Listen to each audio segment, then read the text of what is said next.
Bienvenue dans mon ordinateur. Dans ce nouvel épisode, nous allons poursuivre notre exploration de la préhistoire du jeu vidéo. En effet, la fois dernière, nous avons abordé l'ouvrage Préhistoire du jeu vidéo de Damien Djaouti. Nous nous sommes arrêtés en 1958 avec le jeu Tennis for Two de William Higginbotham. S'agit-il là du jeu vidéo le plus ancien de la préhistoire ? Machine, regarde dans tes archives. On peut remonter encore plus loin dans cette préhistoire du jeu vidéo. Nous voici en 1952.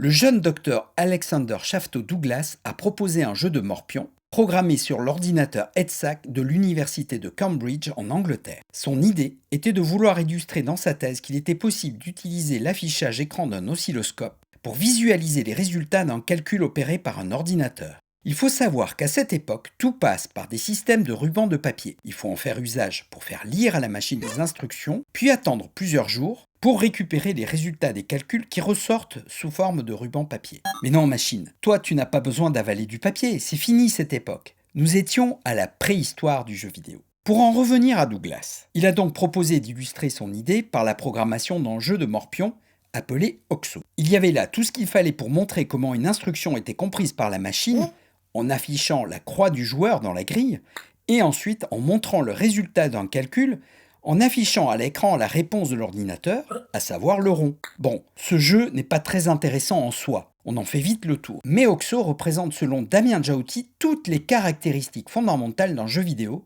et peut aussi prétendre à représenter l'un des tout premiers jeux vidéo de l'histoire, ou du moins de la préhistoire. En effet, le grand public ne pouvait pas vraiment accéder à OXO, il était réservé aux propriétaires des ordinateurs EDSAC. Seule l'armée, les universités, voire de grandes entreprises pouvaient s'offrir de tels appareils à l'époque. Est-ce que nous avons fini notre exploration ? Pas tout à fait. On peut encore remonter dans le temps. Machine, amène-nous un an en arrière. Nous voici en 1951. Cette année-là, nous identifions deux jeux qui comptent sans doute parmi les tout premiers de la préhistoire.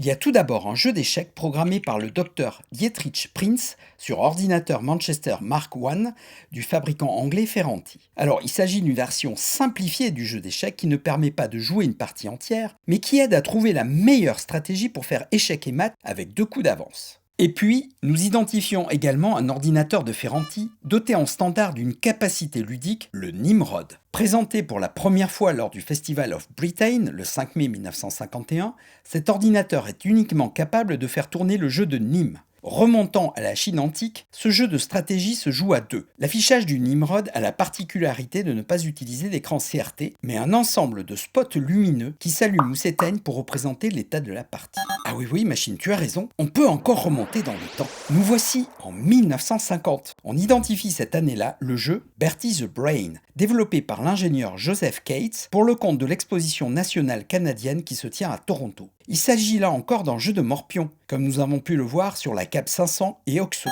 Oui, machine, c'est une bonne remarque. Le jeu de morpion semble en effet avoir inspiré beaucoup d'informaticiens et d'ingénieurs de la préhistoire du jeu vidéo. Il faudrait qu'on étudie la question un jour prochain. Note-le dans tes mémoires. Plusieurs spécialistes pensent que Bertie the Brain est un bon candidat pour être qualifié de premier jeu vidéo de l'histoire.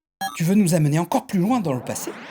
Ah ok, tu nous amènes en 1947. C'est l'année où l'on identifie ce qui représente peut-être le premier brevet américain présentant un concept de ce qui peut s'apparenter à des jeux vidéo. Ce brevet a été déposé le 25 janvier 1947 et accordé le 14 décembre 1948 pour une machine nommée le Cathode Ray Tube Amusement Device. Ses concepteurs s'appellent Thomas Oliver Goldsmith Jr.